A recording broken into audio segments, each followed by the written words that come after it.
Ces chocolats, Richard en est très fier. Il a ouvert son atelier il y a 5 mois à Grand-Bois. Son métier, transformer la fève en un produit d'exception. Notre particularité, c'est qu'on est sur des produits santé. Dans nos tablettes, il y a uniquement fève de cacao et ce qu'il faut de sucre pour sublimer un peu le profil aromatique. Mais il n'y a pas de conservateur, pas de lécithine de soja, pas d'additifs, pas d'arôme, que ce soit de synthèse ou naturel. C'est beaucoup plus concentré, on n'ajoute pas de beurre de cacao, donc effectivement c'est moins dilué. Et ce que l'on goûte, c'est vraiment la fève brute, ses arômes, et non pas quelque chose qui serait rajouté ou par des arômes ou autres produits. L'histoire, elle, commence en 2018. Le passionné qui a consacré toutes ses études au cacao se rend à Madagascar. Le but, trouver la matière première, les fèves. Et pour savoir si la fève est bonne, il utilise un test sur un échantillon de 50 pièces, puis ce qu'on appelle la guillotine. Les cacao, avant de les acheter, elles sont fermentées puis séchées. Donc l'idée ici, c'est de voir est-ce que la fève a bien été fermentée et est-ce qu'elle a bien été séchée. Chaque défaut de la fève est passé au crible par l'expert avec un cahier des charges très strict. Il a sélectionné 3 agriculteurs à Madagascar. Chaque tablette correspond à une plantation. Première étape, le tri, puis direction la torréfaction qui sert à enlever l'humidité qui reste dans les fèves, mais pas que, elle donne aussi son goût si particulier au chocolat. On ne dépasse pas les 120 degrés, alors que si on prend des industriels, on est plutôt sur des torréfactions très élevées, entre 200 à 250 degrés, qui favorisent l'amertume notamment. Donc nous on reste sur des torréfactions très douces, on ne va pas favoriser l'amertume, on va favoriser l'arôme du chocolat et aussi les autres arômes qu'il y a dans les fèves de cacao.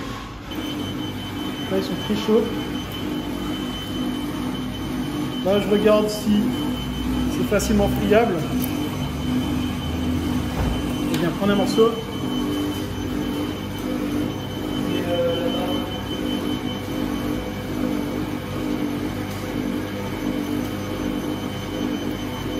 Je viens voir si est-ce que l'acidité est suffisamment partie.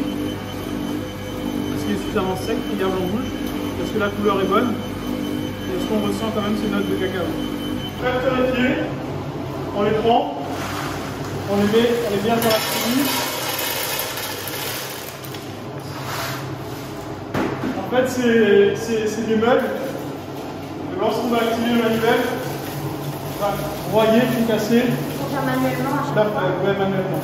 La fève concassée passe ensuite par une machine qui va séparer la pellicule de l'amande. On va verser le glué là-dedans et la machine va broyer le glué jusqu'à ce que l'on obtienne la liqueur de cacao. Et c'est là aussi qu'on va ajouter le sucre. Il va tourner pendant des jours et des jours et on va savoir que le produit est prêt à la dégustation. Donc on va venir prélever un petit échantillon, on va le mettre sur la lampe, on va aller gratter le palais et si on sent encore des petites granulométries, ça veut dire qu'il n'est pas assez liquide. Donc on va continuer de le faire tourner jusqu'à ce qu'il soit totalement liquide et qu'on ne perçoive plus rien au niveau du palais. Tout est basé sur l'essence. Depuis la sélection des fèves, la torréfaction, là c'est ce qu'on appelle le ponchage, donc c'est le broyage. Et jusqu'à la tablette, tout est fait en fonction du visuel, de ce que l'on ressent. Le chocolat liquide est ensuite moulé, mis au frigo pour se solidifier. Et voilà, votre belle tablette de chocolat est enfin prête.